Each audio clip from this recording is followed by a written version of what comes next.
merubah-rubah sejarah Indonesia yang merdeka oleh Insinyur Soekarno, oleh Mbah Hasyim Asy'ari, Mbah Wahab Hasbullah, Bisri Sansuri, ulama-ulama Nusantara, pejuang-pejuang Nusantara, sekarang dirubah katanya hari penetapan 17 Agustus 45 oleh Habib.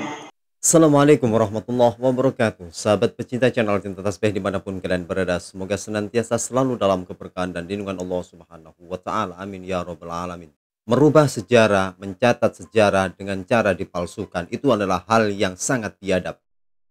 Nah, selama ini kita memang tidak mengetahui bahwasannya dibalik seperti itu mereka mempunyai tujuan, menginginkan Indonesia ada di bawah tangannya. Oleh sebab itu, kita sebagai seorang pribumi, seorang pewaris dari nenek moyang kita, harus berhati-hati terhadap aksi-aksi mereka, yang mana itu akan memberikan dampak yang sangat luar biasa terhadap generasi-generasi muda yang ada di Indonesia ini.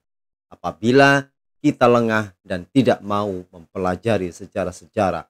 Nah, kali ini Kiai Haji Imaduddin Al-Bantani memberikan wawasan, memberikan nasihat terhadap kita semuanya untuk perlu dipahami bahwasannya di negara kita tercinta ini, kemerdekaan yang ada di bumi Nusantara ini, itu adalah berkat perjuangan dari para leluhur-leluhur orang Nusantara. Untuk itu, mari kita simak video berikut ini. Tidak bahagia dinas oleh Al-Quran. Coba baca dalam Al-Quran, ada orang-orang yang dinas oleh Al-Quran tidak akan bahagia. Satu, la yuflihul kafirun, la yuflihul zalimun, la yuflihus sahirun. Tidak akan bahagia orang-orang yang kafir, tidak akan bahagia orang-orang yang zalim, tidak akan bahagia orang-orang tukang sihir, tukang merubah sejarah. Sihir itu, sahir itu tukang merubah sejarah, menina modok, menina bobokan pikiran orang untuk tidak sesuai dengan yang sebenarnya. Merubah-rubah sejarah Indonesia yang merdeka oleh Insinyur Soekarno, oleh Mbah Hasyim Asy'ari, Mbah Wahab Hasbullah, Bisri Sansuri, ulama-ulama Nusantara, pejuang-pejuang Nusantara, sekarang dirubah katanya hari penetapan 17 Agustus 45 oleh Habib. Ini perubahan. Tidak ada dalam sejarah masa lalu. Tidak ada di dalam kemerdekaan kita, di dalam merebut kemerdekaan dari penjajah Jepang, dari penjajah Belanda. Cerita orang-orang kabib-kabib berjuang untuk NKRI teu aya ora ono. Tapi hari ini sejarahnya ditulis seperti itu. Apakah orang-orang Sendang Agung akan membiarkan sejarah leluhurnya di masa lalu dirubah oleh orang-orang zalim, oleh tukang-tukang sihir, menyihir dengan merubah sejarah? Itu lebih kuat daripada melet perempuan. Mana? PW ini ajian peletnya udah dikasih, jangan macam-macam. Melet perempuan itu paling manfaatnya untuk dirinya dan mafsadatnya untuk perempuan yang dipelet itu. Tapi kalau merubah sejarah, memelet sejarah, mensihir sejarah, 7 turunan bahkan sampai kiamat kita akan dijajah oleh yang merubah sejarah kita. Ketika mereka di zaman-zaman membutuhkan tenaga, membutuhkan darah, membutuhkan perjuangan, membutuhkan pasukan, di mana mereka tidak ada yang mengirimkan pasukan. 10 November 1945 yang datang ke Surabaya untuk menyerahkan nyawa adalah orang-orang Madura, orang Surabaya, orang Trenggalek, orang Kebumen, orang Pasuruan dan sekitarnya, orang Gresik, orang Jember. Tidak ada dari orang-orang selain nama-nama Jawa dan nama-nama Islam yang asli dari Jawa yang ikut bertempur. Tapi setelah itu hari ini mereka membuat sejarah bahwa katanya leluhur mereka yang menentukan tanggal 17 Agustus sebagai hari proklamasi. Mereka menulis sejarah bahwa sesungguhnya mereka adalah orang-orang yang di balik layar kemerdekaan Indonesia. Pejuang itu di depan layar, bukan di balik layar. Di balik layar itu kedustaan dan kebohongan. Tidak ada pejuang di balik layar. Pejuang itu harus di depan layar. Seperti Kiai Zainun membuka pondok ini dengan kakaknya Kiai Patah Hasan yang luar biasa. Doanya sampai menembus langit tadi, mendoakan kita semua yang hadir. Itu ibu-ibu lagi didoain oleh Kiai Patah Hasan. Semoga ibu-ibu banyak duitnya itu. Ibunya diem aja makan snack. Padahal lagi didoain kaya raya. Didoain semoga anaknya jadi kiai, jadi camat, jadi bupati, jadi gubernur, jadi presiden, jadi ketua PBB sekalian. Kenapa? Karena kemuliaan kita sebagai manusia ditentukan oleh Allah, bukan berdasarkan siapa keturunan kita. Dan ini yang sedang dibodohi, sedang disihir oleh mereka, bahwa kemuliaan itu hanya berdasarkan keturunan. Orang yang berketurunan mulia, merekalah yang akan mulia. Orang yang sudah keturunan budak tetap selamanya akan jadi budak sampai hari kiamat. Nah, iya lain ajaran Islam, iki dudu ajarane Islam. Ini ngomong Jawa Sunda karena ada orang Sunda juga tadi. Assalamualaikum, saya dari Pandeglang katanya. Biarin dia doang tuh yang ngerti bahasa Sunda. Juga ada kiai teman saya dari Petir ini rupanya. Masya Allah. Sehat kiai. Ini khas merah putihnya ini tuh ada di belakang tuh. Ibu-ibu, bapak-bapak, hadirin ma'asyiral muslimin rahimakumullah, yang tidak akan bahagia lagi, Kiai Zainun, jangan takut-takut. Kiai Zainun ini kalau di lab sampai ke pelosok katanya ini. Tenang aja, Kiai Pelosok juga sama dengan Kiai Zainun, terpercaya Habib eta turunan Nabi, teu ngomong doang teu. Sama semuanya. Kiai-kiai kita itu orang yang punya ma'rifat billah, punya ma'rifat billah. Cuma mereka punya kebijaksanaan kayak Pak Camat. Pak Camat, Pak Bupati, itu mereka jadi bapak bukan hanya untuk kiai.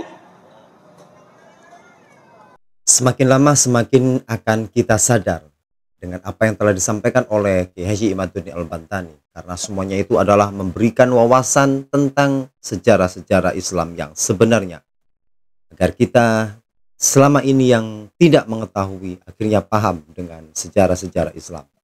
Oleh sebab itu kita sebagai seorang pribumi tetap harus belajar dan mengikuti kajian-kajian ulama-ulama Nusantara, memberikan motivasi, mengarahkan kepada kita agar nilai sejarah yang ada di bumi Nusantara ini tidak dibelokkan oleh orang-orang yang ingin merusak keutuhan NKRI.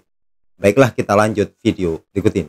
Pak Camat itu anaknya ada yang jawara, ada yang pendekar, ada yang pemabok, ada yang kiai, ada yang santri. Semuanya anaknya Pak Camat, harus dilindungi semua. Makanya dalam setiap desa kadang-kadang Pak Lurah bikin taman bermain.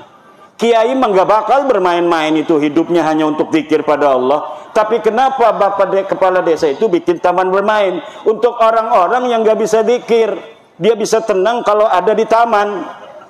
Sedangkan manusia itu perlu ketenangan. Kalau kiai nggak keluar rumah dia 2 bulan juga dia biasa-biasa aja. Kenapa? Punya kedekatan dengan Allah yang dia tidak membutuhkan hiburan apapun. Tapi manusia tidak sama. Ada yang kadang-kadang dengan Al-Quran saja dia udah cukup merasa tenteram. Ada yang tidak perlu baca Al-Quran, dia hanya zikir kepada Allah. Ada juga yang butuh selawat baru dia bisa nangis. Kalau baca Sallallahu ala Muhammad, baru dia bisa nangis. Kalau yang baca selawat Kiai Fatah Hasan, Allahumma sholli ala sayyidina. Dia nggak nangis. Padahal bagi orang yang sudah mencintai Rasulullah, tidak penting suara enak ataukah tidak. Ketika disebut nama Muhammad, maka dia langsung ada setrum, jepret kepada baginda Nabi besar Muhammad sallallahu ala Muhammad. Ada orang yang butuh musik juga. Dia kalau mendengarin musik-musik yang apa namanya itu semangat, dia jadi semangat. Kalau dia tidak mendengarkan musik semangat, dia mewek, dia memble. Itu ada yang begitu. Jadi manusia itu diciptakan oleh Allah bermacam-macam warna. Camat, bupati, presiden, itu yang suka sholat anaknya, yang nggak suka sholat anaknya, yang suka ngerampok juga anaknya, yang harus diberi hak sesuai dengan amalnya. Dia benar harus dihukum, tetapi dimasukin penjara, dikasih makan sama negara. Kalau kata saya itu para koruptor masukin penjara nggak usah dikasih makan. Coba lihat 12 hari udah mati apa belum. Tapi nggak begitu sama negara itu, sama presiden, sama bupati. Tetap yang nakal pun perampok, penjudi, tukang judol. Bu, suaminya ada yang judol apa tidak? Yang sabar aja. Paling kebun sawit nanti dijual gitu. Jangan sampai ibu-ibu suaminya suka main judi online, berbahaya. Itu tidak akan ada orang kaya raya dengan judi. Bahaya. Kalau pengen kaya raya, nanam sawit, jual, celengin. Nanam padi, jual, celengin.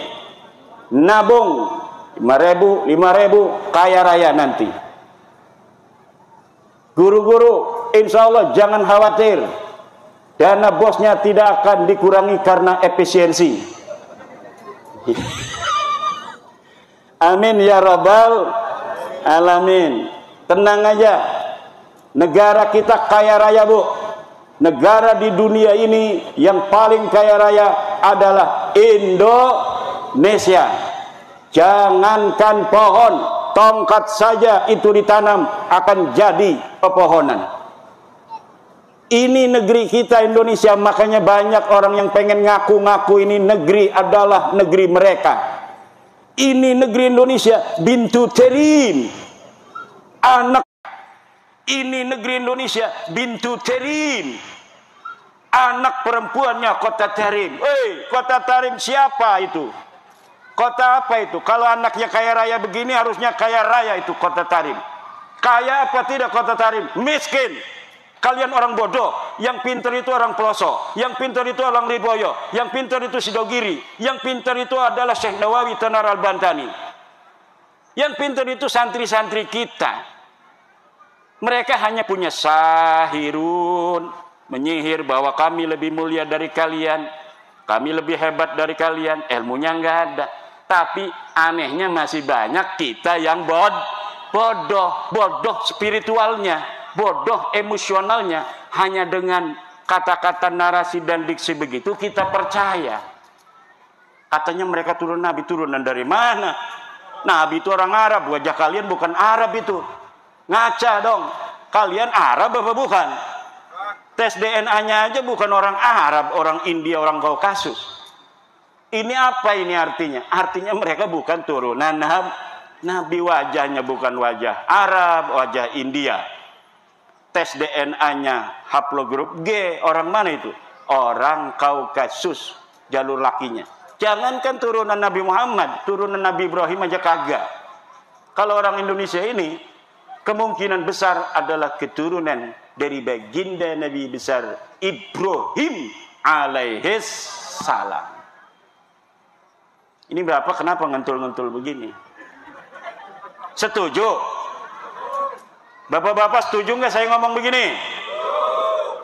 Ini yang pakai merah putih setuju nggak, Kiai?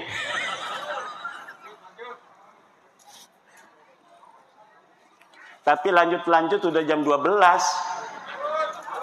Kenapa? Yang paling penting acara khataman begini anak-anak kita yang tampil. Betul, Bu? Anak kita tadi coba. Saya itu ingat anak saya semalam tampil khataman juga. Direkam sama santri saya, dikirimin. Yang satu laki-laki nganceng, dipanggil tuh kabur dari panggung. Yang satunya lagi assalamualaikum doang begini aja, salah. Pas saya lihat ini anak dua nih, ya Allah luar biasa. Padahal namanya sama dengan nama anak saya, Nabila. Nama anak saya Nabila juga. Tapi dia udah punya suami, punya pesantren. Kalau yang satunya adiknya, ini suruh semalam kabur dari panggung. Kakaknya juga, dulu kakaknya yang sekarang sudah kuliah, umur 5 tahun suruh tampil juga begini, maju kabur juga. Masya Allah. Nah makanya tadi anak siapa itu yang mau tampil begitu, itu sudah anugerah minallah, fadlun azimun. Mudah-mudahan saja dia nanti sampai besar menjadi harapan ibunya, harapan bapaknya, kebanggaan gurunya, dan akan bermanfaat untuk agama, bangsa, dan negara. Amin. Tapi ibu-ibu kalau punya anak kayak anak saya itu, jangan putus asa. Jangan putus asa. Terus saja berdoa. Mudah-mudahan saja anak yang kabur dari panggung itu nanti jadi macan panggung. Kenapa? Karena kalau masih kecil begitu masih banyak kesempatan. Anak saya yang sekarang kuliah itu kecilnya begitu, tapi sekarang. Sahabat pecinta channel Cinta Tasbih dimanapun kalian berada, itulah video yang bisa kami sajikan. Ceramah yang disampaikan oleh Kiai Haji Imaduddin Al-Bantani, di mana dari awal hingga akhir video memang memberikan edukasi, memberikan nasihat, memberikan manfaat, membuka akal pikiran kita untuk mengetahui sejarah-sejarah Islam yang ada di bumi Nusantara ini, agar kita tidak dibelokkan, tidak dibodohi oleh orang-orang yang ingin merusak sejarah di bumi Nusantara ini. Bagaimanakah pendapat Anda? Silakan tulis dalam kolom komentar. Terima kasih. Salam NKRI. Jazakumullah khairan katsira. Assalamualaikum warahmatullahi wabarakatuh.